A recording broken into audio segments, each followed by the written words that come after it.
Hello and welcome. Today I have a very special treat. Buzz Aldrin is going to share his experience, strength, and hope on alcoholism and depression. In case you're a millennial who's been living under a rock for their entire life, Buzz Aldrin is one of the very first two human beings to set foot on the moon. He shares his story similar to yours and mine about not fitting in and alcoholism. I'll let him tell it. But first, if you're new here, my name is James. I'm a grateful recovering addict and alcoholic. I drank and used for 20 years and have been recovering for 4. I post videos right here on this channel weekly on alcoholism, addiction, recovery, everything in between. Feel free to subscribe and hit the bell, like and share to get this message out there. Scroll all the way down to comment and explore the links in the drop-down description where I posted AA resources, recovery websites, as well as my Patreon link and what I have to offer you if you want to help. Well, enjoy the audio of this literal legend as he takes us through his story. And until next week, keep it clean, keep it real, and keep doing this damn thing. Peace.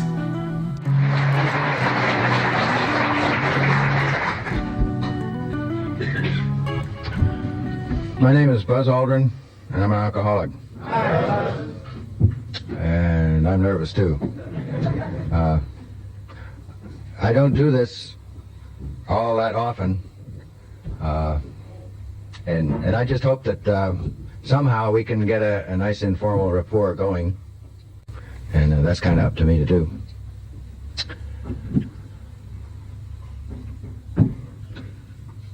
I quit smoking 3 days ago.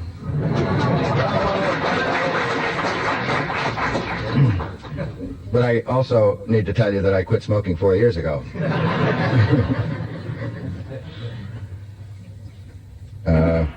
This hasn't been the easiest endeavor in my life. I first came into treatment about 8.5 years ago, and I have had a variety of different recovery assistors and institutions, people, friends, wives, and one thing is crystal clear. I'm a far better man today than I was 8.5 years ago. And if there's anything that you carry away from our bearing witness to victory over our difficulties, it's that this program works. I grew up in New Jersey, a rather upper-class family. My father's Swedish, and my mother was sort of half Scotch and half Welsh. And believe it or not, my grandfather's name on my mother's side was Fay Arnold Moon.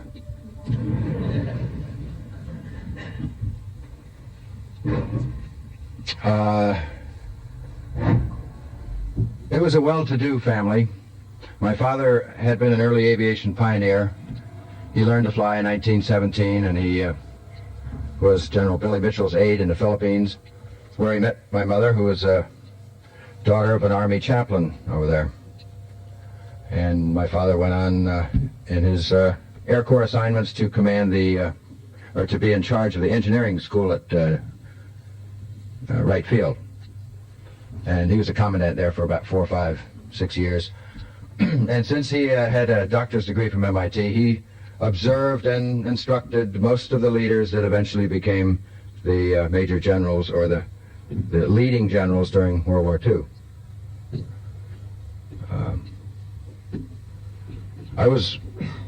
He went into the reserve in 1928 and went to work for Standard Oil Company. And shortly before I was born, they moved into a house, and he sold a lot of stock in 1929 and bought a house, so that when the crash came in the market, we came out of that situation pretty good. I had 2 older sisters, one of them about 1.5 years older and the other 3 years older than that. And until I made a legal change in my name this last week, my name was Edwin Eugene Aldrin Jr. And everybody wonders where in the world Buzz came from. Well, the Air Corps people called my father Eddie for the first name Edwin, and my mother called him Gene for Eugene. So when I came along, there wasn't any really appropriate name, so they didn't want to call me Junior. So to my sisters, why, that creature crawling around the floor was Baby Brother, and she couldn't pronounce that, and it was Baby Buzzer, and that changed throughout the years. And it used to make me embarrassed to think about that story. And let's see, I was 24 years old and at the Air Force Academy when I finally got grounded for flying low over the beach in New Jersey, and finally was able to live up to that name.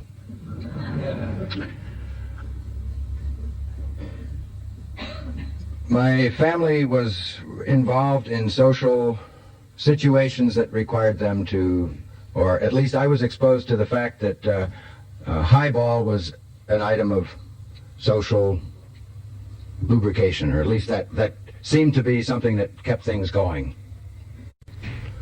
And my father was a very hard-driving person, and there's little doubt that that influence on my life of wanting me to follow somewhat in his footsteps tended to mold my early life. I was put into kindergarten at the earliest age possible, 4 and a half, something like that, and even though I was really immature for first grade, they lobbied with the principal and kept me there.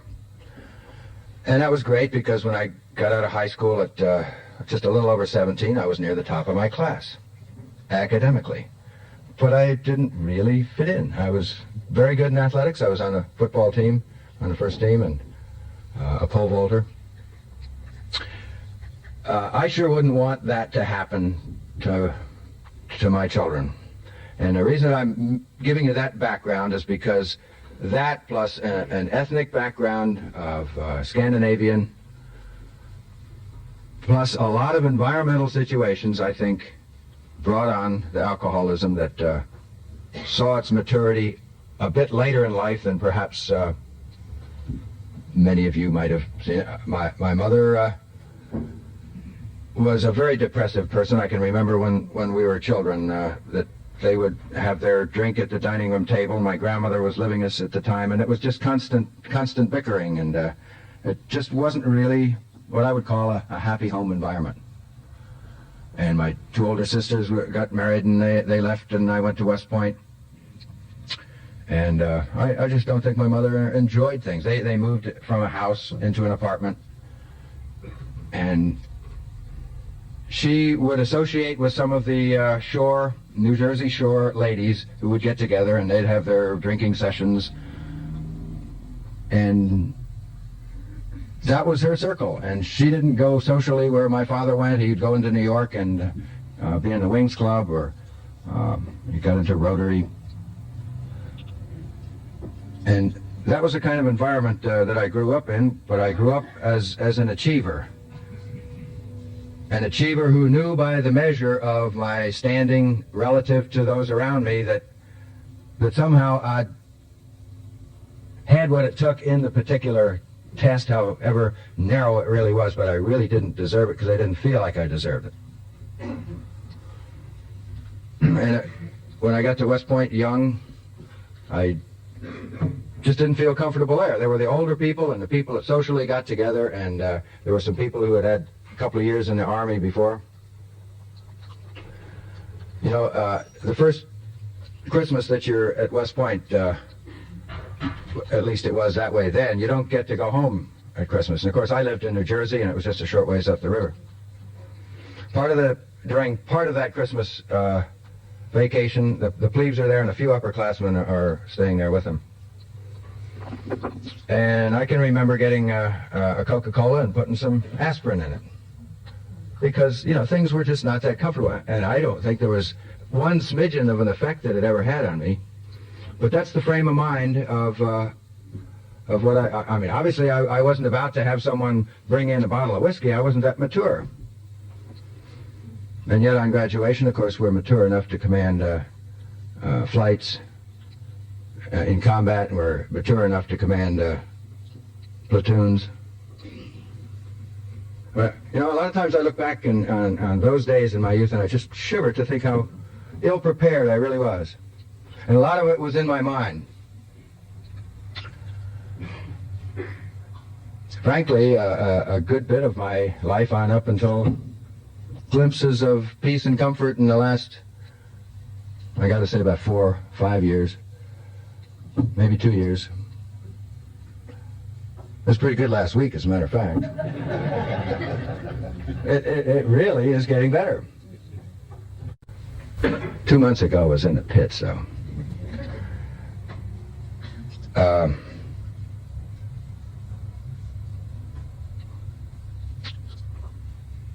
I really don't think there were, when I was in high school, being on the high school football team and the track team, there were fraternities and sororities, and for the initiation, you know, people would do a big thing of pouring all sorts of jazz mustard and ketchup and this kind of sauce and that kind of onion stuff, and a little bit of beer and a little bit of one kind of liqueur and another. Those were big things as a freshman. And New Year's Eve with French 75s, man, that was really, really bold. You know, I just don't think we grew up in the same era or the same times. And I know that that isn't true for people of my own age that grew up. I may be flavoring things a little bit as I view the past as it being kind of an immature recollection.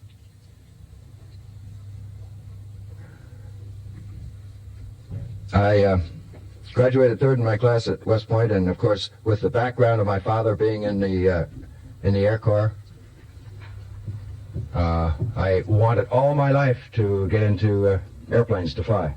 I had my first flight. I vaguely remember this by people telling me, and then my visualizing thing. I really think I can remember a flight when I was about 1.5 years or 2 years old. We flew down to Florida, and I got sick. And about a year or two later, I got a chance to, as a veteran now, to take off in an amphibian in Newark Bay when my sister had her first flight. And she got sick. And, you know, I felt pretty good about that. And incidentally, that plane was there's a picture in our basement where that plane was christened by Amelia Earhart. And General Mitchell, Billy Mitchell, came through our place in New Jersey on his way to New York in the early 30s, associated with his court-martial appearances. And Jimmy Doolittle has been a friend of my folks for a good long while. So you see, I grew up with a certain amount of achievement, a certain amount of associating with the achievers, with the winners, and that sort of thing was expected of me. Or I certainly expected of myself, and on the records, it certainly looked as if I was doing that. After going through pilot training, I went over to, my first assignment was over to Korea. And obviously something had slowly been happening because somewhere between Camp Stoneman in California and Tokyo, where I visited some friends on my way to Korea, I had made a resolution that I wasn't going to drink. Now, not every second lieutenant makes that resolution. Obviously, that's not average reaction to the kind of childhood I'm talking about. There was something that was going on there, and it was an insecurity. It was a feeling ill at ease, not deserving the sort of things that were coming my way, and obviously an awareness that alcohol, though it was making what I did a bit more comfortable at the time, because that's what the other people did and they seemed to enjoy it, and it did make things a little bit easier for me to do. But clearly at the mature age of 22, going over to fight in the Korean War, not drinking alcohol was important enough for me to make a resolution. And I got over there and I saw some of my friends. The reason I didn't go over with the same time as some of our flying class is because I'd taken a slight delay competing for a Rhodes Scholarship. And don't you think the fighter pilots at the gunnery school at Nellis, there were occasions Well, let me just carry you through it. It didn't take 2 or 3 days for me to realize that there was no way that I was going to handle this situation with my friends over there and my not drinking well. Everybody was in the club drinking. So that resolution went by the boards. Now let me backtrack a little bit. When I was competing for a congressional appointment to either West Point or Annapolis, this is my junior year in high school, I went to a prep school to try and teach us how to pass that exam that people over there in the hill would give us. And it was what you'd call a real general, well-rounded education, especially in vocabulary. We get the dictionary out, and we went from A's, and we learned the words down through the M's by the time the course was over. So if we had vocabulary questions on the latter part, why, that was just the breaks. While I was there, it was a group of about 10 or 15 of us. And naturally, for a little excitement, we decided to skip out one night. And there were going to be 4 of us, and we got this janitor to get us a bottle of whiskey. The only trouble is he brought back gin. And instead of 4 of us getting out, there were only 2 of us, me and this other guy. And he was obviously a bit more savvy and aware, and I recognized this, but I was damned if he was going to drink any of my share of that. And I was a stumbling, blubbering, incoherent, puking 16-year-old example of American youth that night. And that stuck in my mind for quite a while. But it didn't stop me from drinking because, as I mentioned, several years later, I made the resolution not to drink at all.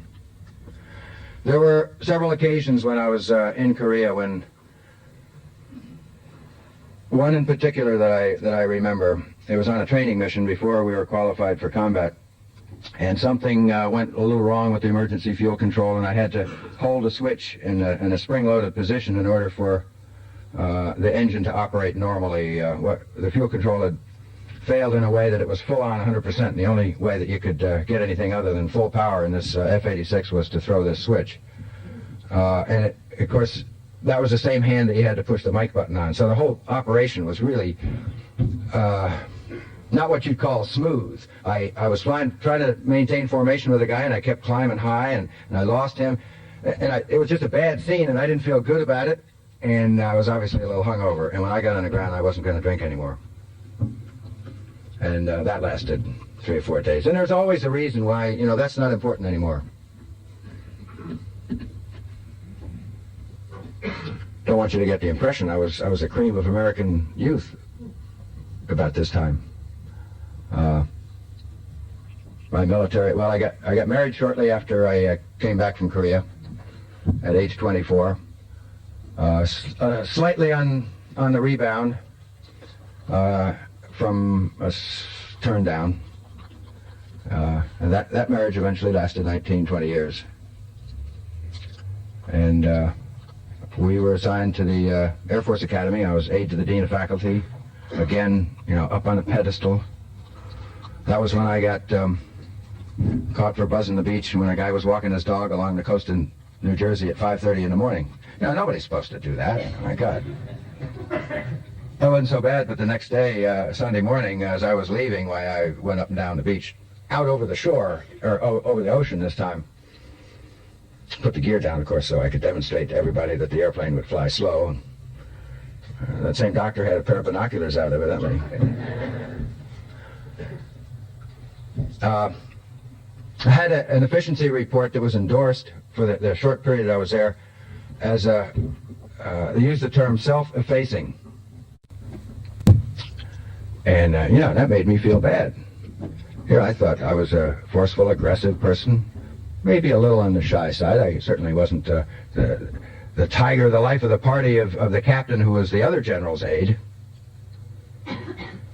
But that was a very accurate appraisal of my state at that time. I was very competent young officer. I was a good pilot, outstanding pilot in some ways, but I was self-effacing. That means I didn't project the best of me forward. There was always greater potential if you'd only do it right, you know.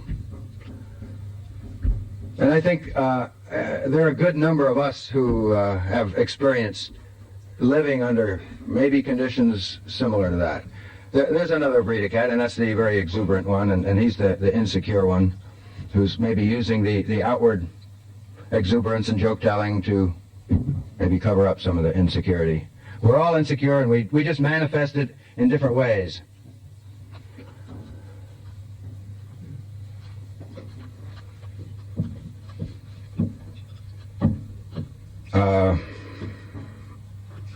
I'm not sure that it's particularly pertinent to all the lucky breaks that came my way after being a fighter pilot in Germany.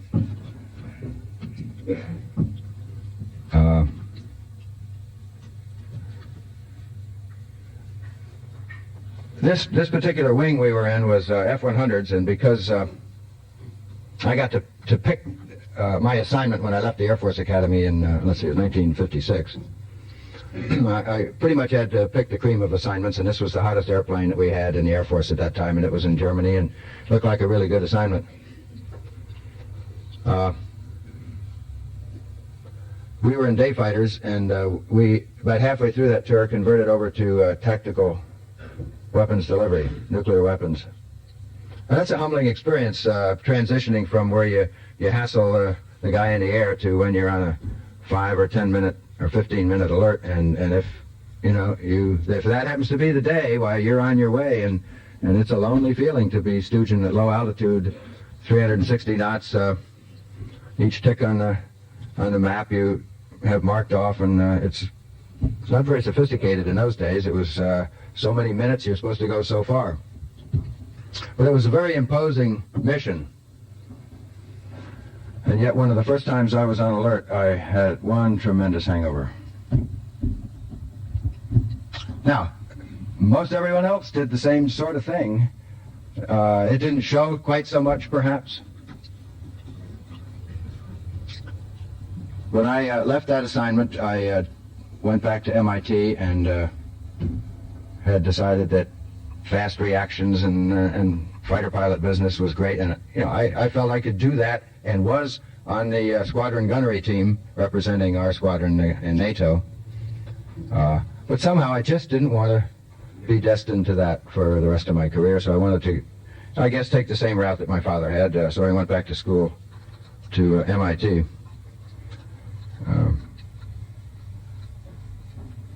Because of drinking wine out of dirty wine glasses in Naples on the last vacation that we had over in Germany, I was in the hospital for hepatitis for about 9 months. It was really quite a case. Right at the beginning of my MIT, I was a captain, just promoted to major. I was promoted to major a year or two after I was there. When you have that severe a case of hepatitis, you're not supposed to drink, and people say, gee, maybe you haven't had a drink for the rest of your life. Not me. After, 5 or 6 months, I'd have a drink, and that appeared to be the right thing. I was at MIT a year and a half, and I decided to extend for another year and a half to work on a doctor's degree rather than go through... I was really following very closely the path of Ed White. He and I were at West Point together. He was a class behind me, and we were in the same fighter unit over in Germany. And after he came back about a year or so earlier than I did, and but we corresponded, and he had applied for the. He said he was going to apply for the second group of astronauts, and he'd gone through the test pilot school. I had elected to put that off sometime into the future and to stay at MIT and work on a doctor's degree. And I went through a process of reasoning that, as I look back on it, it sounds very mature reasoning for somebody at that point, but I picked a course of study in manned orbital rendezvous. I wanted to use the experience that I had as a fighter pilot and the sophistication of Massachusetts Institute of Technology and inertial guidance and orbits and trajectories, and do something that would be useful to the service or to NASA within 15 years. When I applied for that second selection group of astronauts, I wasn't qualified because I hadn't been through the test pilot school. But I had a rather envious record at that point that I'd accumulated at West Point, combat in Korea. I'd shot down 2 MiGs over there, and here I was working on a doctor's degree at MIT in rather good physical shape, but I wasn't qualified. So Ed was picked in the second group along with 8 other people.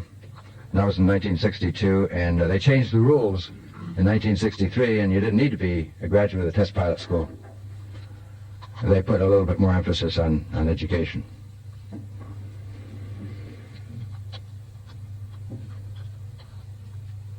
So I was picked to get into our astronaut program in 1963. And I didn't feel like I belonged there either, because I wasn't one of the boys. I wasn't one of the test pilots. I had other credentials, of course, that in many ways supplemented what I had lacked in experience.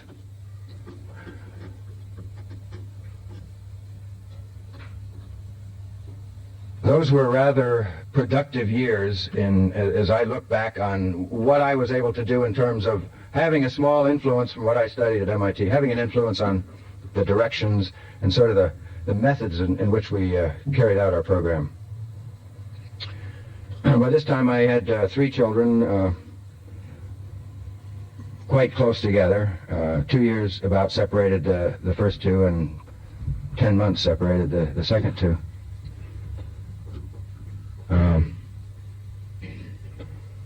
They were, let's see. Well, right now they're 28, 26, and 25. So that was like 15, 16, 17 years ago.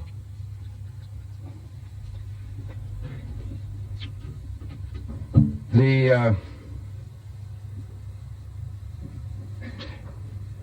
influence of the space program on me was rather awesome.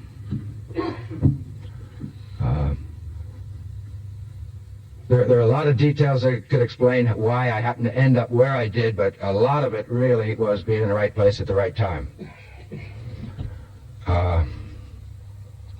It was a productive period. I felt I contributed significantly. We played relatively hard. I don't look back on those years and say that there was much of a progression of alcoholism from the active participating standpoint. From the emotional build up to a crisis or crescendo, that was going on, and I didn't know that. And the impact of public appearances and, in a sense, the loss of direction being within my grasp and my influence, at first, that was the first I really began to see someone else telling me to go do something that I didn't feel comfortable doing. And I knew I had to do it in one fashion or another, and I did it. But looking back on it, I can remember some periods of rather immobilizing concern, anxiety, and fear. Obviously of not looking good, of not doing what I thought I ought to be able to, and not living up to their expectations. After Apollo, this came in spades. Really.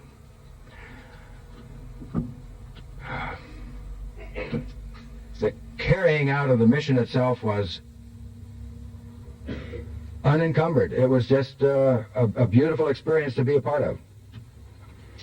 But there was always that uneasiness about what this was going to mean to my life afterward. And I began to feel the effects of this immediately on return in terms of the concern for looking good. I was under medication for antidepressants when we were on our round-the-world trip. And I drank considerably for comfort along with that. I stayed in Houston with NASA for about a year and a half after that, working on the very preliminary parts of the space shuttle program, and kind of wandering around to the degree that I didn't have public appearances anymore, kind of wandering around with a freedom to direct and misdirect and waste some of my time while I was waiting for an assignment back to the Air Force. I was given an assignment to command a test pilot school at Edwards. I didn't think that was too good an assignment for somebody that has never been through school, the first time anyone's commanded it who's never been through it. And at a time, I mean, they get, you know, a space hero in to govern the test pilot school at a time that they were de-emphasizing space at the test pilot school. I thought that what I could do while I was there was go through the school with the students and still administer, but Jesus, I'd been away from the service for 11 and a half years. 3.5 at MIT and 7.5 at in the NASA program. Not a lot of leadership or management in either of those situations. And I wanted to compare myself with what I ought to be able to do under those conditions and what my other classmates who've been going to command and staff school and Air War College and all that. I was a setup for a crash, and I kind of crashed and was admitted to a psychiatric hospital with a cover-up of having a neck problem, which I had. My fingers were getting a little numb. While I was there, I made decisions to make big changes in my life. I was through competing in the Air Force, and this marriage that I had wasn't all that satisfactory. And here I was with the red badge of courage, having sought help, and man, I was confident I was going to get it all together. So why not write a book about this glorious story where I'm going to marry this divorcee from New York? And that really sounded good at that time. Of course, most of the time I was in this hospital in San Antonio, on the weekends, every weekend I was off somewhere visiting, hunting with somebody or visiting somebody else, and drinking considerably. I remember one time coming back into the hospital carrying a bottle of scotch in my navigator's kit bag. Now, when you're in a hospital trying to get yourself put together, and you know, people are paying a lot of attention to you, you're sitting in the office with a guy who's got a picture of Freud on the wall with stars on his shoulder. Anyway, you just don't sneak in scotch into the hospital room while you're doing that. That's not quite normal behavior. Eventually I wrote a book about my experiences called Return to Earth, which had to do with seeking psychiatric help for my fear and anxiety emotional problems. I remember a number of years after that meeting a guy by the name of Abbott Mills somewhere, and he said, I read your book when it came out, and I said to someone, God, I wish somebody would tell this guy that he's just purely an alcoholic.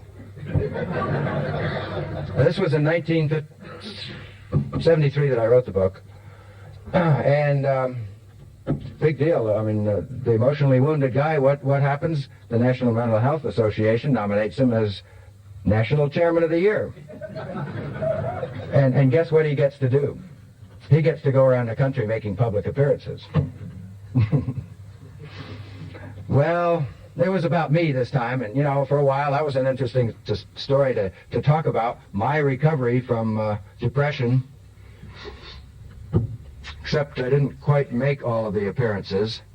I'd gone through a separation at the time and had the freedom to be in my own place, and so there were times when I just wanted to stay home and drink. The last flight, let me see. While I was going through this business, I went through S training, and well, even before that, the shrink I was seeing put me into VA in 1974 for 8 days. And he was the shrink who had retired as a colonel in the Air Force. He was also the same guy that was at Brooks Air Force Base when they ran our qualification physicals for the NASA astronaut program. He didn't know too much about alcoholism in those days, obviously, but he's learned a lot, and he's now certifying pilots for recovery from alcoholism for the FAA. And I'm sure he's learned a lot, and we've all learned a lot, but we didn't all get the kind of help that we needed back in those days. So in 74, in February, I guess this was actually 75, yeah. I was hospitalized for eight days in February, and I went to my first AA meeting, and I saw master sergeants there, and I saw other people who were sloshing around the hospital in bathrobes. It didn't make any difference that I happened to be sloshing around the bathrobe too, but I was different. Anyway, I had no interest in that program at all. In April, I went through S training, and I drank considerably the night before, and peed in my pants considerably the first day of S training. Drank in between the two sessions, and you're not supposed to do that. And yet I thought I received a good bit out of the training. Now this is April, May. Sometime around July of 1975, I got an invitation to fly down to the Cape in John Denver's airplane with Werner Erhard to see the Apollo-Soyuz flight. The only trouble is I had to tell him 2 days before that I couldn't make it because I was in the middle of a binge in my apartment. And it was a couple of weeks later that I went into my first recovery with my fiancée by the name of Beverly, taking me to a place in Orange County that was called Beverly Manor. It later became known as Care Manor about a year later. I gotta say that my recollections of how I was functioning then are just sort of hazy. I didn't feel comfortable, and at the same time, I fit into that recovery program and played volleyball with the rest of them, and I thought, in a way, there was a sense of relief in going into that first program of recovery, because I knew there was something wrong with me. Clearly, I'd been hospitalized for depression, anxiety, and having gone through several releases or surrenders, I guess, made my first entrance into AA a bit easier. Actually, it was a relief to think that all I got to do is don't drink what's in that bottle, and it's a much nicer, cleaner thing to do to have wrong with you than this nebulous, cloudy thing of emotional depression, which was, and as I look back on it now, all that was going on was an alcoholic fear of losing what I had or not getting what I want. And those things are common regardless of what the particular sets of circumstances happen to be. My first 5 months in the program was really not in the program very well, and it was because of being a special person. I don't think there was a soul who would have succeeded in convincing me that 90 meetings in 90 days was the thing to do. It was very uneasy, and within about 6 or 7 months I was back in a hospital for depression and given some medication prescribed by a physician who was in one of the recovery places, and it was an improper prescription for me at that time. Then I had a series of 20, 30-day periods of sobriety, and all during this time I'd been introduced to the Navy program and visited there off and on just to see what it was like down in Long Beach. And I had met Dr. Persh down there. About 4 or 5 months later, I was in recovery down there, and for 5 weeks I went through the Navy program. And there were guys who really didn't think I was going to make it. A roommate called me up a couple of weeks ago and said, we just didn't think you were going to make it. And he called me from someplace in Florida, and he wasn't making it.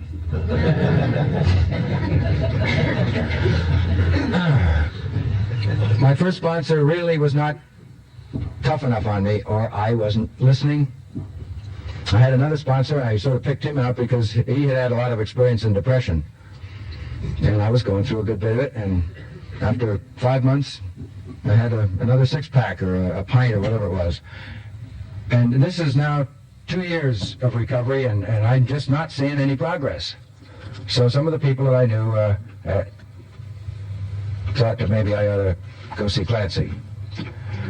So I turned myself into the Pacific Group, and I had a year of sobriety that was fearful. I can't say it was humiliating. It was a reduction of ego during that time, and it was a learning process of commitment.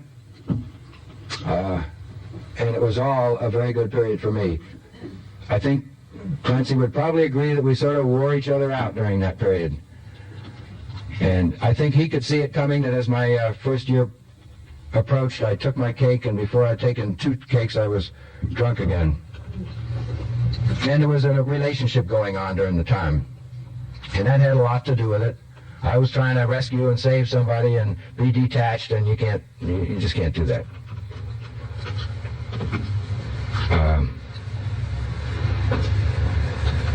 That was 8 days of continuous drinking with a friend of mine, and we went up into the desert, and then he sort of went off and had to go to work and do his stuff, and it was miserable. And I came back, and I was rescued by the guy that was chasing this girlfriend around, and I really pecked at my wrist that night. A feeble effort. I obviously didn't want to accomplish very much. I called her up on the phone, and she wasn't there, so I went over and I broke in, and the neighbors called the cops, and they came and hauled me off for breaking and entering. I was a little over 3.5 years into this program. Not too much progress. A couple weeks later, I had to appear in court to pay for the damaged door. I guess some of us have to go through what we need to go through. I was exposed to varieties of recovery people, recovery modes, hospitalizations. After 5 or 6 months of searching around, I found the sponsor that I have today, and we melded together rather nicely. He's an engineer. He works for Hughes Helicopter, and we have compatible views of spirituality. I found out early in my recovery that I felt it necessary for me to strip away the hypocrisy that I had grown up with. Even though things were very meaningful, and it was important for me to, as a quiet astronaut, participated in marching the parade for Martin Luther King, and it was meaningful for me to take communion on the moon. But somehow, being an elder in the Presbyterian Church, even with Right Stuff John, didn't feel quite right to me. So I had to strip away that and rebuild. And I don't think I really have the time to go into my outlook on spirituality now, but it's a much more comfortable one. I can say that in the last 5 years, things have gradually gone up and down, and what has been characteristic of my recovery is that all the ups and downs are, they may last a little longer, but they're not as deep, they're not as threatening, and in a sense I bounce off and I participate in life in an exuberant, comfortable way. And I have the peace and happiness and the self-worth. I have a very unstructured life, and I wouldn't really wish that on anybody. You ought to get into a commitment where you need to be there. It makes things much easier. But the freedom of being able to choose what I want to get into has had glimpses of working in the last couple of years, and it is really beginning to work now. And I feel that what I'm involved in reflects what Joe Persh told me in one of our debriefing sessions about a couple of years ago. He said, your contemporaries went out and they did their thing, and they're kind of living on whatever they did do and what they're doing now. You have the potential, because of what you've been through and what you've worked your way through and what you have experienced in change and growth, to be a much more useful person, a much more comfortable person. There are a lot of tales that I'd like to have told you that I've heard from the podium before about cucumbers changing into pickles and they never go back again, or things that I've heard my sponsor talk about that are very meaningful to me, and he heard them from somebody else. If you are going to meetings and things just aren't working, and after a while you stop going to meetings and you wander down and you sit in a bar for a while, and you're not sure what you're going to do, but the bartender comes up to you and says, hey, what's the matter? I thought you'd gone to AA. What are you doing in here? Doesn't AA work? He says, you got to be honest with the bartender and hopefully honest with yourself, because if you didn't work the steps and you didn't go to meetings, you got to say to him, you don't really know whether AA works because you never tried. And I've tried in the past 5 years to work this program, and I can't say that I've got all A's for it, but I'm earning the benefits of it now, and there's no doubt, and I just know you got to believe me, because I do, that of all the great opportunities that have come along to me by talents, by birth, by upbringing, by being in the right place at the right time. None is going to produce more meaningful results in a human being than this program. It's gradual growth and what I am learning from sharing with people. And that's where it all is. I don't speak very often before groups, but I feel that maybe if I was a little bit more in my preliminary life leading up to this, it was to maybe give you a glimpse of the person that would have been standing here 8 years ago. And the person that I know people have seen, that remember me what I was like 5 years ago, 3 years ago. And it's getting better and better, and I know it. And I tell you, there's nothing like knowing that you're getting weller. And I wish that the blessings that I've received from the program, and they're not all great. I mean, I spend some periods where I don't want to participate in life, and I eventually get back out of it. And I lose a few things, but I regain those opportunities again. And I just hope that you can get as much out of this program as I have, and it's all really here, and it's in this book, and my sponsor gave me this cover, and it means a lot to me, and I wanted to mention some things that are significant in there about the second edition, the story about the paradoxes. That touches on the essence of what I'm beginning to see as a spirituality that exists between reasoning human beings. Just as much as if I drop this, it's going to splash on the floor, and those are physical laws. The laws that govern the relationships between us are embodied in the spirituality of this program, and those are as much a law, and that's a power that's mighty greater than me. And refinements of that are the essence of what makes me know that this program works, and it keeps me coming back, and I hope you keep coming back too, every one of you. Thank you.